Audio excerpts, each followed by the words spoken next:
네, 마켓 키워드 시간입니다. 오늘은 우리자산운용의 김학주 상무와 함께 이야기 나눠보겠습니다. 안녕하십니까? 네, 안녕하십니까? 축하드리겠습니다. 총괄 CEO로 또 어떻게 보면 승진이신 것 같은데 또 더 바빠지시겠습니다.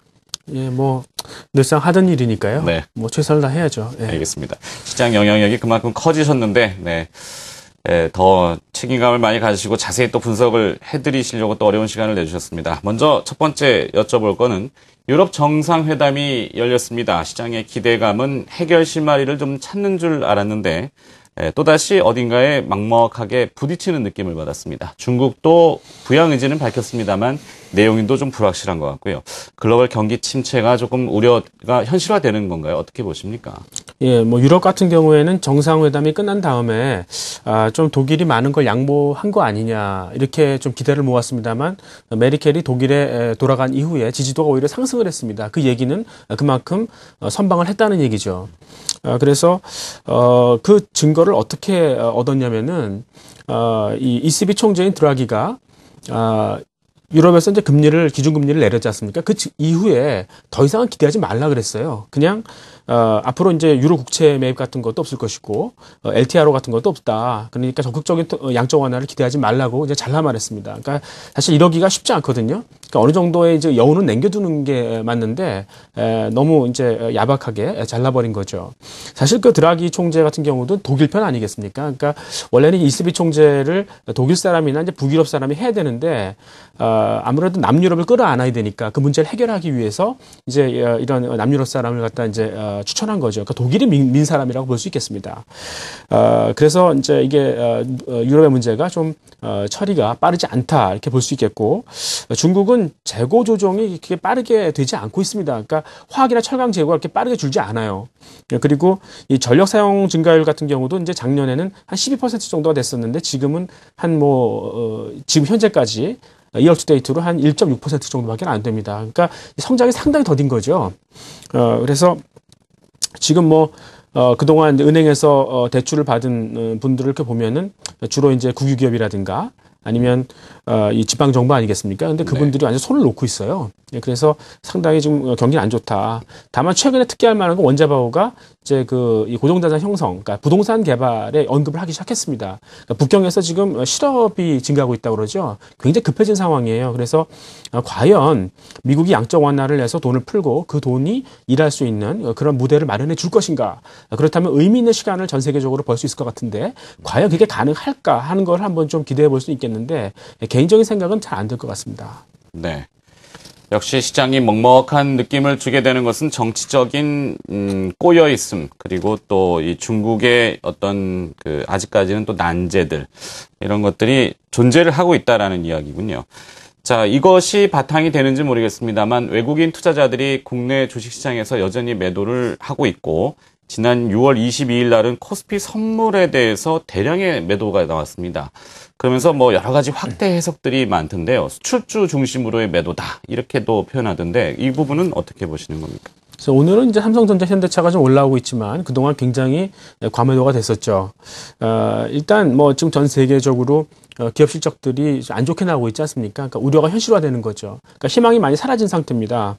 그러니까 지금 기대할 수 있다면 중국의 어떤 정책 기대 그런 거니까 외국인들도 중국을 사는 거죠. 그런 이벤트를 기대하면서 그럼 이머징 마켓 중에서 어느 하나 팔아야 되는데 아무래도 유동성이 좋은 한국을 파는 거죠. 근데 그분들이 한국 주식 갖고 있는 거는 주로 자동차하고 IT예요. 그러니까 거기에 매도가 집중될 수밖에 없었다. 그러니까 수급적으로 그랬다. 그리고 우리나라 이제 그 투자 자문사들 같은 경우도 이 자동차 IT를 되게 많이 갖고 있거든요. 그러니까 나오는 과정에서 문이 너무 좁으니까 이 수급 불균형이 굉장히 심했다. 이렇게 좀 볼 수가 있겠네요. 그리고 이제 앞으로 경기 회복에 대해서 노력은 하겠지만 사실 그게 수월하지 않을 거 아니겠습니까? 그러면 어차피 이제 먹이는 적어지니까 이제 싸움이 벌어지겠죠. 그래서 보호무역주의가 굉장히 팽배해질 것 같아요. 지난번에 이제 삼성전자의 헤지펀드들이 공매도를 했다고 그랬는데 그 이유를 처음에 몰랐지 않습니까? 네. 나중에 이제 애플의 갤럭시 넥서스 이 판매 금지 처분이 받아들여지면서 그랬구나라고 이제 이해를 하게 된 거죠. 그러니까 사실 미국은 이너서클, 그러니까 정치인이라든가 법조인, 금융인 이런 분들의 그 내통이 좀 심하지 않습니까? 그러니까 그들 간에 그걸 먼저 알았다. 그래서 먼저 쳤을 것이다라고 이견했습니다. 그러니까 아무튼 지금 이런 수출주들이 그동안 이 수급 불균형이라든가 아니면은 이제 그 보호무역에 대한 어떤 그런 우려, 그러니까 좀 막연한 우려, 뭐 이런 걸로 해서 과매도가 됐다 그러면 시장이 효율적인 한 그런 것들은 만회가 될 것이고 주가의 매력은 더 생겼다 이렇게 좀 이해할 수 있겠습니다. 네. 자, 말씀을 들어보면 역시 정보의 비대칭성은 여전한 것이 현실이 되겠군요. 외국인 투자자들이 뭐 많이 알고 있는 것은 사실인 것 같습니다. 자, 이야기를 또 바꿔서요. 얼마 전에 은행들의 적격 대출 비율을 높이려는 방침이 발표가 됐습니다. 주택 시장이 그만큼 뭐 무겁다라고 볼 수 있겠는데요. 자산 유동화라든지 아니면은 뭐 부채 담보 보증권, 과거에 왜 서프라임 모기지 터졌을 때 CDO라는 거 상품이 나와서 상당히 우려를 많이 자아냈는데 이 신용의 팽창은 어디까지 늘어날까요? 예, 지금 뭐 주택 가격이 많이 하락하고 있지 않습니까? 저도 이제 분당에서 이제 그 전세를 사는데요. 이 그 집주인이 먼저 대출금이 있었습니다. 네. 거기에 제 전세 보증금도 이제 더해진 거죠. 근데 집값이 앞으로 1억만 더 떨어지면은 이 대출금에다가 전세 보증금 더한 것보다 미달하게 돼요. 그러니까 한마디로 깡통주택이 되는 거죠. 그러니까 저도 불안하니까 집주인한테 전화를 걸어서 어떻게 해봐라. 대출금을 갚든 어떻게 좀 해주십시오. 그러니까 이분이 결국 집을 내놓더라고요. 네. 그러니까 결국은 이게 주식으로 말하면 스탑로스죠. 그러니까 그런 것들이 가속화되면서 앞으로 집값 하락이 이대로 내버려 두면은 굉장히 급격하게 가속화될 수 있어요. 그러니까 문제가 되는 거죠. 그래서 정부는 이제 적격 대출이라는 걸 카드를 꺼냈는데요. 이게 뭐냐면 이제 은행이 장기 고정금리로 대출을 한 다음에 그거를 이 한국주택금융공사한테 파는 거죠. 그러면 이 금융공사는 그거를 모기지화 시켜서 다양한 종류의 그 증권을 통해서 이제 시중에다 파는 거니까 사실 이 주택 금융 재원이 늘어나고 위험이 분산된다. 그래서 좋은 순기능이 있을 겁니다. 다만 이제 이 장기 고정금리라는 게 지금 변동금리보다 높지 않습니까? 그러니까 이 대출을 받으신 분들이 선뜻 지금 높은 금리를 지불할 것인가. 이게 이제 좀 주춤거리는 거죠. 근데 앞으로 환경은 괜찮아질 것 같아요. 왜냐하면, 우리나라가 상대적으로 좀 신용이 좀 좋아지지 않고 있습니까? 딴 나라들은 다 지금 나빠지고 있으니까. 그렇다면 외국인들도 한국 국채를 안 살 수가 없을 거예요. 그러니까 이런 문제만 조금 지나가면 아마 한국 국채를 많이 살 겁니다. 그러면 이제 장기 금리가 떨어지는 거고요. 그러면 이제, 주택금융을 받으신 분들도 이제 장기 고정금리로 쉽게 넘어올 수 있을 것이다. 그래서 결론적으로 지금 집값 하락은 굉장히 우려스러운데 정부가 이걸 좀 처리할 수 있는 어떤 그런 기회는 분명히 있다. 과연 잘 할 수 있을 것인가? 여기에 대한 어떤 관건이라고 볼 수 있겠습니다. 네. 자, 언젠가 그 외국인을 만나니까 그 대한민국에는 무슨 성이 이렇게 많냐고 해서 뭐 아파트 이름이 다 캐슬 아니겠습니까?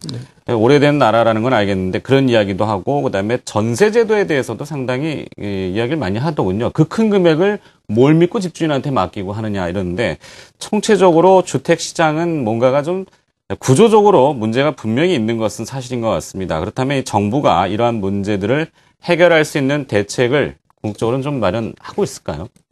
생각은 좀 많이 하는 것 같아요. 그러니까 일단 뭐 적격 대출을 내놓은 것도 그렇고요. 이렇게 되면 이제 아무래도 이 모기 시장이 커지고 그래서 이제 주택 구입 자금을 조달하기가 훨씬 더 수월해지겠죠. 그리고 정부가 전세가 아닌 월세를 좀 장려한다면 하는 그런 바람이 있습니다. 그러니까 월세를 장려하려면 아무래도 이제 세제 혜택을 줘야겠죠. 지금도 집 한 채인 사람이 이 주택 대출을 상환하면 그 원금에 대해서 소득 공제를 해주지 않습니까? 그래서 그런 것처럼 좀 이 베네핏을 줘야 된다라고 생각을 하는 거죠. 그렇게만 되면 아마 임대 사업자들이 꽤 늘어날 거예요. 제가 이 오피스텔을 하나 갖고 있거든요. 네. 그러니까 연간 수익률이 한 4, 5% 정도가 나옵니다. 근데 거기서 레버리를 치면 한 10%까지 갈 수도 있어요. 그러니까 훌륭하지 않습니까? 이 정도 수익률이면. 그러면 사실 이 집에 대한 그런 수요자가 생길 수 있다는 거죠. 비록 집값을 이렇게 끌어올리지 못하겠지만 그래도 집이 팔릴 수 있다는 거죠. 지금 집을 못 팔아서 결국 이제 가게가 부실화되고 막 이러는데 그분들의 재무 구조를 건전하게 만들 수 있는 기회가 생길 수 있다는 거죠. 그래서 또 하나는 정부가 이제 그 영모기지론이라고 있지 않습니까? 네. 그러니까 집을 담보로 해서 이제 어떤 월 수입을 받을 수 있는 건데 여기에는 이제 한국주택금융공사에서 보증을 서줘야 돼요. 근데 아무래도 그러려면은 증자가 필요하겠죠. 그러면은 어떻게 보면 이제 이 민간 부채가 좀 정부 부채로 넘어가는 그런 모습도 보여주는데 정부가 그 정도는 해야 되지 않을까 이렇게 좀 생각을 하고 있고요. 그래서 어느 정도의 이 방안은 있다고 생각을 하고 있습니다. 근데 아직 이런 것들을 잘 할지 몰라서 혹시 정부가 이런 걸 못하게 되면 이제 은행들이 다 덮어쓰는 거 아닙니까? 그러니까 그렇죠. 은행주들이 최근에 그것 때문에 급락을 했어요. 네. 근데 제가 보기에 은행주들의 PBR이 0.5배다. 이건 의미가 있는 것 같아요. 충분히 반영했다고 보는 거죠. 사실 제조업들의 그 PBR은 의미가 없어요. 그러니까 예를 들어서 뭐 포드 자동차의 PBR이 뭐 아주 낮다. 그럼 걔네들의 순자산이 뭐냐? 그러면은 이제 기계장치죠. 그렇죠. 그 사실 뭐 돈을 못 만들면은 그 기계장치는 그냥 여시나 바꿀 수 있는 고철 아니겠습니까? 그러니까 그건 의미가 없는데 이 은행들이 갖고 있는 자산은 다 돈이죠. 현금화 될 수 있는 거니까 PBR 0.5배다. 그러면 충분히 싸다. 이렇게 얘기할 수는 있겠습니다. 네. 자, 여기서 은행주에 대한 힌트를 또 하나 주셨습니다. 우리나라는 GDP 대비 공공부채 비율이 아직은 견딜만한 수준이기 때문에 정부가 좀 적극적으로 나서준다면은 해법은 어느 정도 또 보일 수 있겠다라는 것도 키워드가 되겠군요. 자, 제조업으로 잠깐 넘어가 보게 되면요. 뭐, 우리나라의 과거에 아주 전형적인 악습인데, 이 춘계 투쟁.